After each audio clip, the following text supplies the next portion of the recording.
Mari Peñe, Mari Lamien, me llamo César Leighton Robinson, soy historiador de la ciencia, hago historia crítica de la ciencia. Estoy invitado acá por TV Huerquén y lo que pretendo un poco mostrar mi trabajo, las investigaciones e interpretar un poco lo que está sucediendo, pero en términos históricos. Voy a hablar de historia precisamente, de historia de la medicina, no de medicina, no soy médico, soy historiador, esa es mi formación. Y le vamos a llamar a este espacio cordón sanitario debido a las circunstancias que estamos. Bueno, para empezar hay que aclarar algunos puntos desde dónde voy a hablar.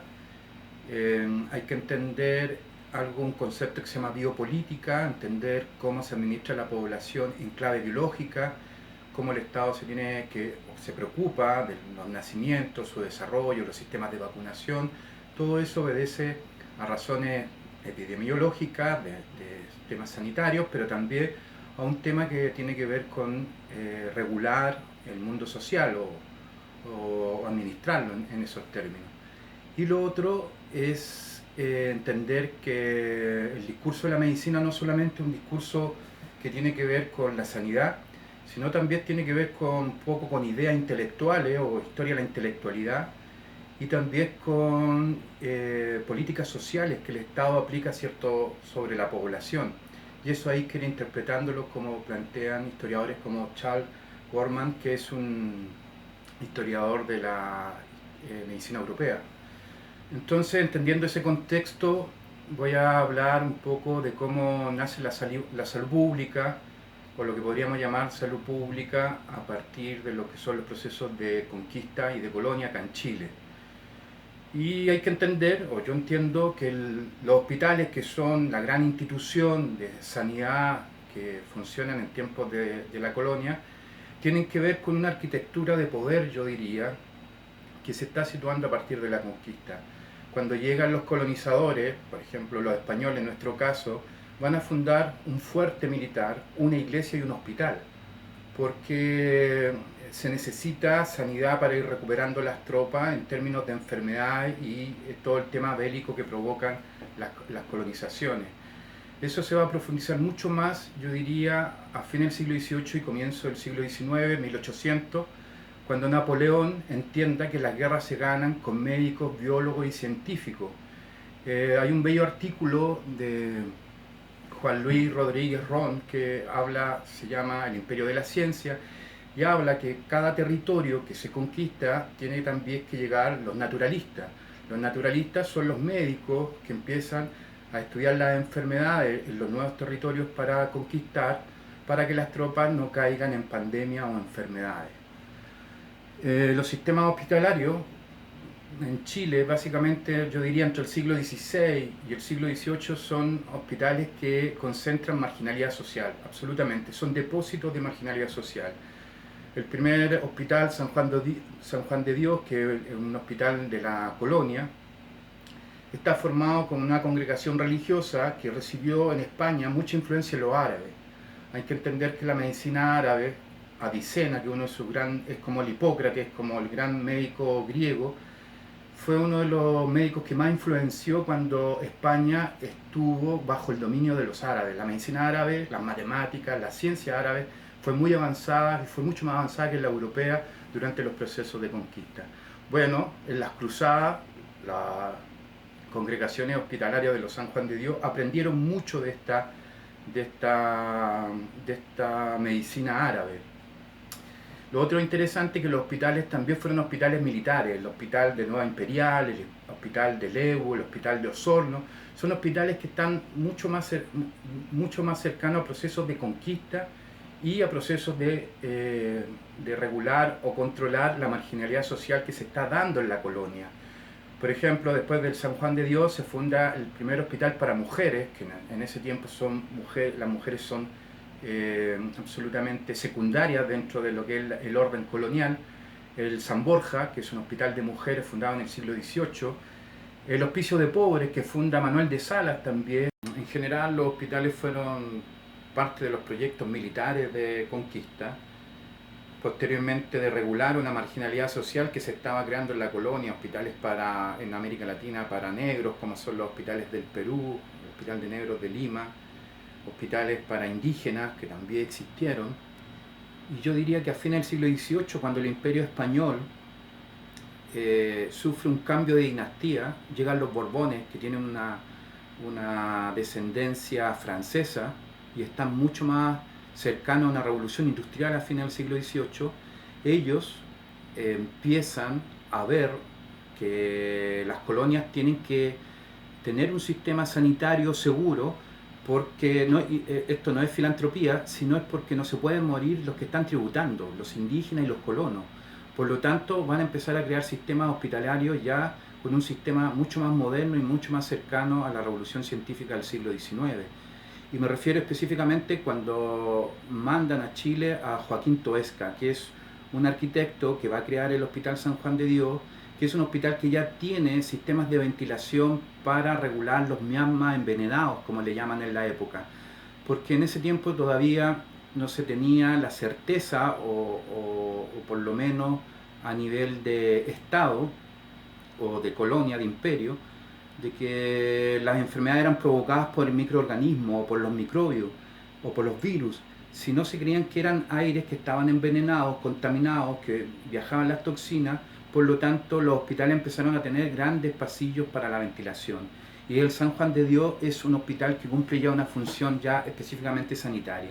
Toesca viene bajo este mandato y empieza a concebir o a crear hospitales de esta otra forma. Entonces, ahí empieza a cambiar y lo acercamos ya a un sistema, yo diría, más moderno, a pesar de que la gran institución de la colonia, que se llama Protomedicato, que es la institución de la salud en ese tiempo, va a alcanzar o va a durar hasta mediados del siglo XIX.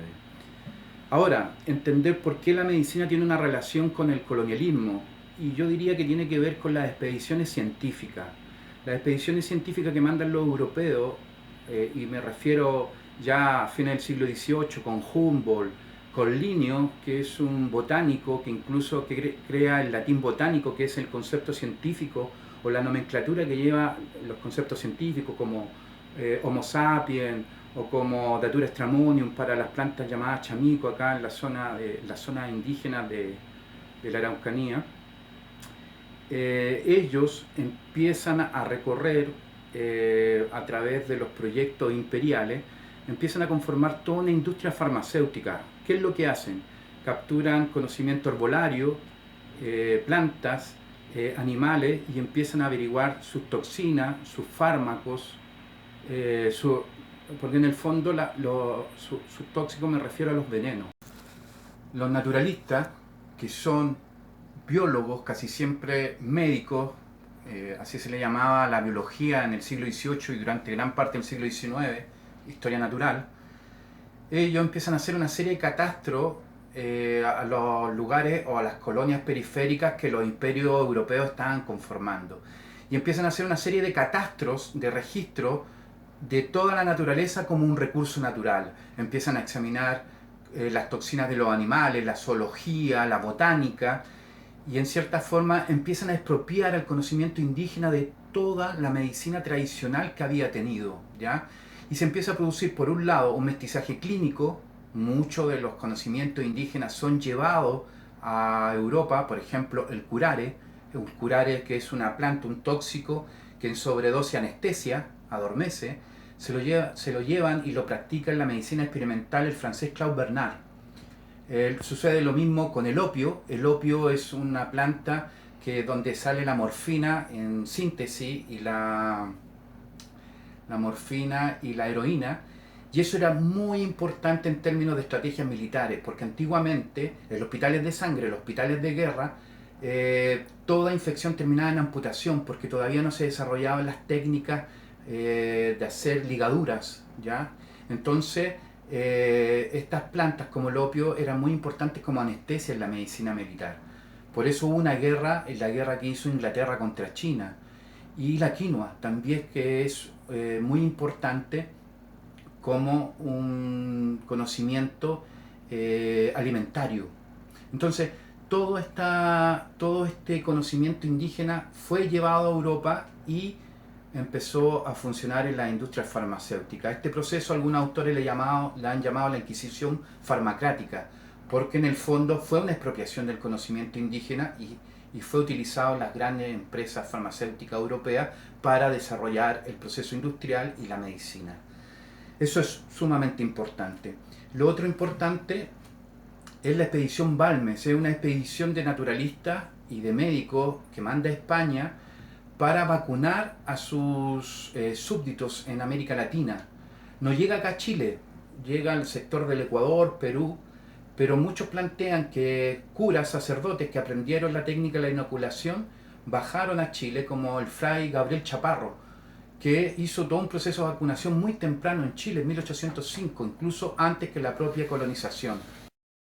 Bueno, y por último, es muy interesante plantear que no solamente fueron clasificaciones de recursos naturales, como conocimiento herbolario en la botánica, que la botánica hizo lo podríamos llamar un colonialismo botánico sobre el mundo indígena, y los animales, sino también los seres humanos, y eso es muy importante.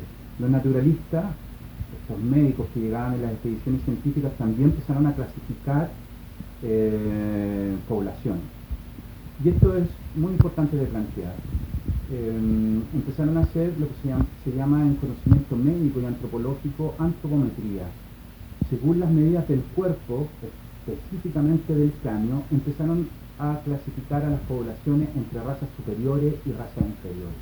Por supuesto, los europeos, según su conformación física caucásica blanca, son la fisonomía ideal dentro de la concepción de la medicina, y los grupos indígenas son considerados inferiores por su conformación o sus estigmas, como se le llamaron físicos. ¿Y cómo se hacía esto? La craniometría aplicaba algo lo que se llama el ángulo von Camper.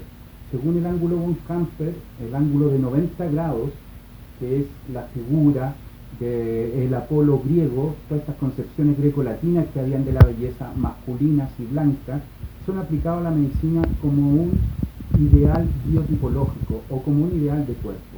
El ideal médico sano, el cuerpo sano, era el cuerpo caucásico blanco europeo basado en estas esculturas. Y se planteaba que a medida que había más prognatismo o ciertas conformaciones, prognatismo significa mandíbula ancha, que es lo que tienen casi todos los pueblos indígenas o descendientes afroamericanos, se empezaba a cerrar el ángulo von Camper y se planteaba que intelectualmente esas razas eran inferiores. Bueno, esto se hacía porque había que declarar a las poblaciones colonizadas como inferiores para ejercer una rectoría sobre sus recursos económicos. Y eso lo hizo la medicina, la historia natural, la biología y la antropología en los procesos de conquista tanto en África como en América Latina. Bueno, esto es sumamente importante porque es el racismo científico, lo que le estoy hablando. Se plantea una teoría que es la teoría de la degeneración, que es de mediados del siglo XIX, que lo plantea un psiquiatra y médico francés llamado Augusto Morel, donde plantean que las patologías de estas razas inferiores se transmiten a través de la herencia, que es la genética del siglo XIX. Por lo tanto, ellos plantean que los sistemas o las sociedades, lo que realmente hace a las poblaciones desiguales no es el problema económico de la repartición de la riqueza, sino es un problema biológico, de desigualdad biológica, donde las razas inferiores, como los grupos indígenas, los pobres de estas colonias, son inferiores por esta transmisión genética o esta debilidad biológica. Y esto en cierta forma hoy está volviendo, ¿ya? Los grandes receptores de esta teoría de la degeneración acá en Chile fueron dos políticos y médicos liberales. El primero, Vicuña Maquena, que es un reformador social, y el segundo es Augusto Rego Luco, quizá el padre de la neuropsiquiatría, y que les voy a hablar en el próximo capítulo. Muchas gracias.